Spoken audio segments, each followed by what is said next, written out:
Welcome back. मैं हूं आपका दीक्षांत, आपका होस्ट, आपका दोस्त। आपका स्वागत है द बैक बेंचर चैनल पे।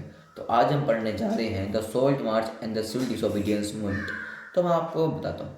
देखो, इसमें हम जल्दी जल्दी पढ़ेंगे, कुछ समझना नहीं है क्योंकि टॉपिक अलग ही है, इसका अलग ही अपना एक रोल है, तो हम जल्दी जल्दी पढ़ते हैं। तो गांधी जी ने जब नॉन कॉपरेशन मूवमेंट को स्टार्ट किया था तो लोग यूनिफाई नहीं थे।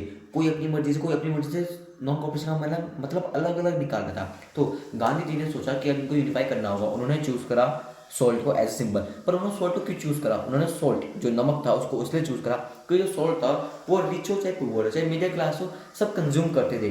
दूसरा, जो सॉल्ट था उसके ऊपर उन्होंने टैक्स लगा रखा था। ब्रिटिश गवर्नमेंट ने नमक के ऊपर टैक्स लगा रखा था, जबकि नमक एक ऐसी चीज़ है जो कि रिच पुअर मिडिल सब कंज्यूम करते हैं, एक बेसिक नीड है, उसके ऊपर भी उन्होंने हाई टैक्स लगा रखा था।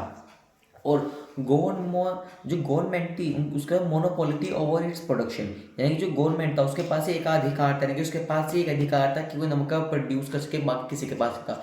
तो ऑन 31 जनवरी 1930 जो गांधी जी हैं उन्होंने इरविन को, जो इरविन वहाँ का वो था वाइसरॉय था, उनको एक लेटर लिखा और 11 डिमांड्स लिखी, जिसमें से एक डिमांड थी कि वो सॉल्ट पे टैक्स लगा रहे हैं उसको माफ़ किया जाए। और अगर उन्होंने 11 डिमांड्स नहीं मानी तो वे सिविल डिसोबीडियंस मूवमेंट को लॉन्च करेंगे, जिसकी वजह से ब्रिटिश को बहुत बड़ा नुकसान होगा। पर इरविन सोचता है कौन है, क्या हो गया, आनंद जो होगा देखी आगे।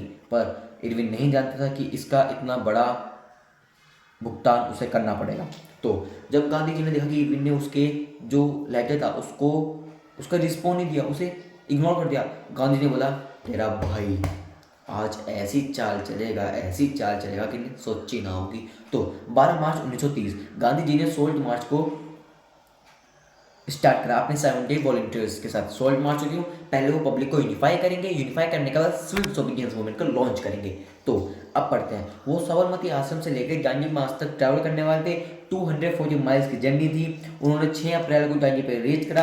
क्रिमिनली तरीके से सॉल्ट लॉ को तोड़ा और लॉ बनाया था, और सॉरी लॉ नहीं, सॉल्ट बनाया था। और इसके साथ साथ जब उन्होंने सॉल्ट बनाया तो लोग भी गए गांधी जी के साथ और सॉल्ट बनाया क्रिमिनली तरीके से और लोगों को तोड़ने लगे। और इसमें गांधी जी ने ये भी बोला था कि नॉन कोऑपरेशन की तरह हमें इनके साथ कोऑपरेट तो करना नहीं है, बल्कि इनके लॉ भी तोड़ने हैं, हमें इनकी बात बिल्कुल कतई 1% नहीं माननी है।